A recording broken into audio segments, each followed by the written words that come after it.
De l'aquarium qui menace de s'effondrer à cause de fissures à l'un des plus gros incendies de l'histoire, aujourd'hui nous vous proposons de découvrir avec nous 10 des erreurs les plus chères de l'histoire de l'humanité.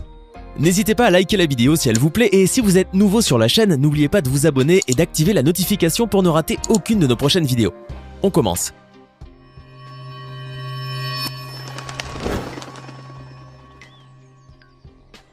Si je vous dis que l'histoire du petit sorcier adoré de tous a failli ne jamais voir le jour, me croiriez-vous? Eh bien, dites-vous que c'est la pure vérité. Il s'en est fallu de peu pour que Harry Potter n'existe jamais. Comment? Je vais vous le dire tout de suite. Plus de 11 maisons d'édition ont refusé le manuscrit du premier tome, Harry Potter à l'école des sorciers.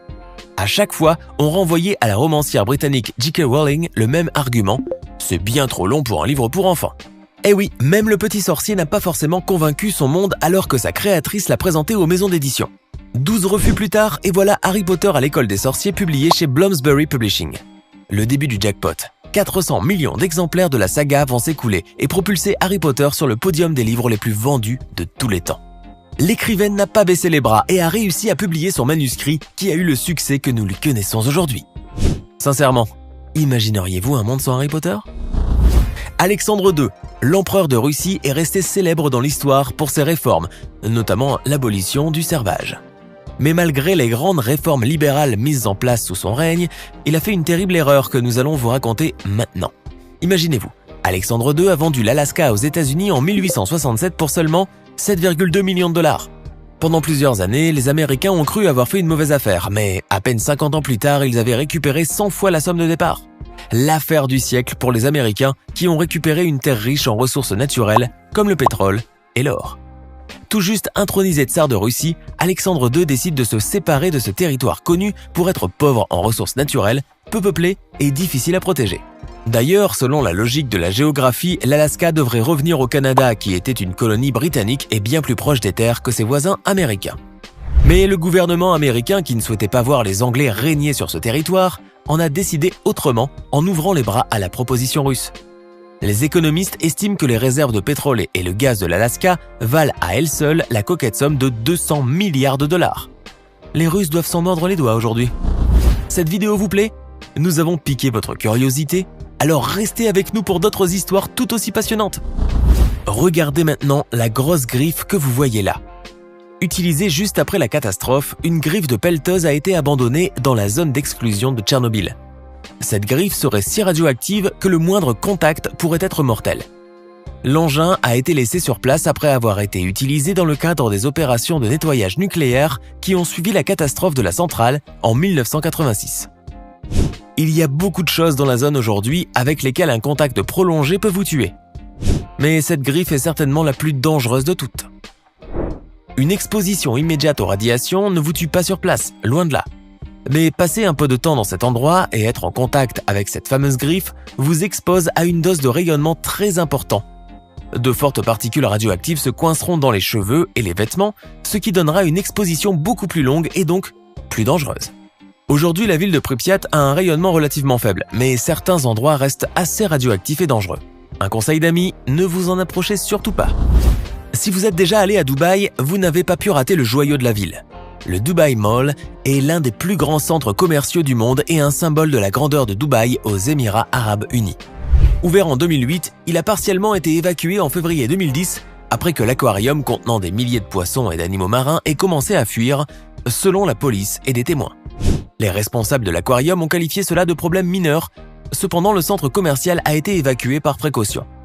Notons que le Dubai Mall est l'un des plus grands centres commerciaux au monde. Il abrite l'un des plus incroyables aquariums au monde. Son réservoir contient 33 000 animaux, dont plus de 400 requins airés. Sur une vidéo filmée sur un téléphone portable, on voit un jet d'eau et les clients essayant de s'écarter du chemin. Il y a eu un petit problème, une simple fissure et l'eau a coulé, a déclaré plus tard un responsable de la police qui n'a pas souhaité donner son nom. Des plongeurs sont plus tard entrés dans le réservoir et se sont coordonnés avec les travailleurs à l'extérieur de la vitre afin de colmater la brèche. Aujourd'hui, plus de problème, l'aquarium trône au milieu du Dubai Mall et éblouit petits et grands par sa magnificence. Passons à un autre sujet tout aussi passionnant et qui va nous démontrer que la persévérance finit toujours par payer. C'est en 2013 que le gouvernement espagnol investit dans un nouveau sous-marin nommé Isaac Peral. Alors qu'ils sont en pleine conception, les mécaniciens remarquent que le sous-marin est si lourd qu'il risque de ne jamais pouvoir remonter à la surface. Après avoir cherché l'erreur, les ingénieurs affirment qu'il s'agit d'une simple erreur de point décimal mal placée. Heureusement qu'ils s'en sont rendus compte avant la fin de la construction. Ils ont réussi à sauver le sous-marin en allongeant sa coque. Ça aurait pu être une belle fin. Eh bien non. L'Isaac Pearl est maintenant trop grand pour tenir dans son port de Carthagène. Les autorités ont annoncé que le port devra être agrandi afin de s'adapter à la nouvelle taille du submersible. On se pose toujours des questions quant à cette erreur de taille étant donné que les ingénieurs avaient largement le temps d'étudier la conception du sous-marin. Quelle perte de temps et d'argent. Que diriez-vous d'aller vivre dans l'espace? Ça vous tente, n'est-ce pas? L'homme n'a de cesse de chercher s'il existe de la vie ailleurs, sur une autre planète. Depuis un bon nombre d'années, on a envoyé des dizaines de sondes spatiales étudier ce qu'il se passait et si l'on pouvait un jour espérer déménager dans l'espace. La sonde Mars Climate Orbiter a été lancée en orbite autour de la planète Mars afin d'étudier l'atmosphère de la planète. Mais ce jour de septembre 1999, plus de nouvelles de Mars Climate Orbiter. La sonde se serait écrasée sur la planète rouge. Toute la journée, les ingénieurs avaient espéré un miracle. La sonde n'est pas encore perdue, affirmait-on à la NASA. Une enquête a révélé que la panne était due à une erreur de navigation. Les commandes provenant de la Terre ayant été envoyées en unités anglaises, livres secondes, sans être converties en unités métriques, newtons secondes. L'erreur a donc fait que l'orbiteur a manqué l'orbite prévue et est tombé dans l'atmosphère martienne à environ 57 km d'altitude avant de se désintégrer sous l'effet des contraintes atmosphériques. Comment cela a-t-il pu être possible? Plusieurs enquêtes ont plus tard tenté de déterminer s'il s'agissait d'une erreur humaine ou d'un manque de moyens. Mais ce que l'on sait déjà, c'est que ce crash a déjà coûté des millions aux Américains. Retournons en Alaska maintenant. Le soir du 23 mars 1989, l'Exxon Valdez quitte le port de Valdez en Alaska à destination de Long Beach en Californie avec à son bord 180 000 tonnes de pétrole brut. Quelques minutes après minuit, le navire heurte un récif, un danger bien connu pour la navigation dans le détroit du Prince William en Alaska. De nombreux animaux sont décédés à la suite de cet incident.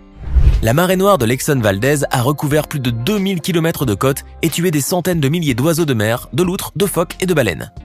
Près de 30 ans plus tard, des poches de pétrole brut subsistent à certains endroits. À l'époque, il s'agissait de la plus grande marée noire dans les eaux américaines. Les premières tentatives pour contenir le pétrole ont échoué, et dans les mois qui ont suivi, la marée noire s'est étendue. Les enquêteurs ont conclu que le capitaine de l'Exxon Valdez, Joseph Hazelwood, avait bu ce soir-là. Il a été reconnu coupable du délit de déversement de pétrole par négligence et condamné par le tribunal d'Anchorage à 1000 heures de nettoyage des plages et à 50 000 $ de dommages et intérêts. Cela reste l'un des accidents les plus désastreux que l'on ait connus. La nature aura payé un lourd tribut. Nous sommes toujours aux USA, mais nous allons passer du froid glacial de l'Alaska aux grosses chaleurs de la Californie. Et je vous assure que nous pesons bien nos mots en parlant de chaleur. L'incendie qui a ravagé le parc national de Yosemite en août 2013 est devenu le 3e plus grand feu de l'histoire en Californie. 3 semaines après son déclenchement, il n'a toujours pas été maîtrisé, brûlant plus de 100 000 hectares de forêt. Voulant faire un feu de camp, un chasseur en a perdu le contrôle et a déclenché ce terrible incendie. Cet homme a fait ce qu'on lui avait appris et cela lui a coûté très cher. Il a été condamné pour son geste qu'il a regretté amèrement. Plus de 15 millions de litres d'eau et de retardants ont été déversés par voie aérienne sur le feu. Et ce n'est pas moins de 3600 pompiers qui ont dû combattre cette gigantesque catastrophe. Le vent et l'humidité n'ont pas facilité la tâche aux soldats du feu. Heureusement, plus de peur que de mal. Aucune victime n'est à déplorer. La prochaine fois, ce chasseur y réfléchira à 2 fois avant d'allumer un autre feu, ou peut-être qu'il n'en rallumera plus jamais de sa vie.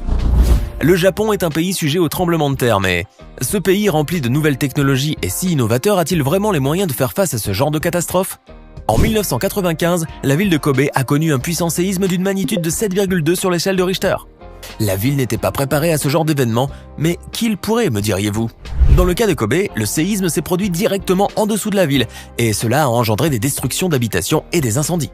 La plupart des victimes ont été tuées par l'effondrement de leur fragile habitation ou par la chute de leur mobilier. Le tremblement de terre meurtrier a révélé le mauvais système de gestion des crises du pays. Le gouvernement a été incapable de saisir l'ampleur des dégâts bien des heures après la catastrophe. Il a été critiqué sur la lenteur à réagir et à gérer la crise qu'il traversait à cette époque. Aujourd'hui encore, une étude publiée par l'Institut de recherche pour les sciences de la Terre et la prévention des catastrophes et la Nippon Medical School a démontré que les mesures visant à garantir une aide médicale aux sinistrés sont encore insuffisantes. Qu'elles soient naturelles ou causées par les humains, croyez-vous que nous soyons réellement prêts à faire face à tous ces problèmes?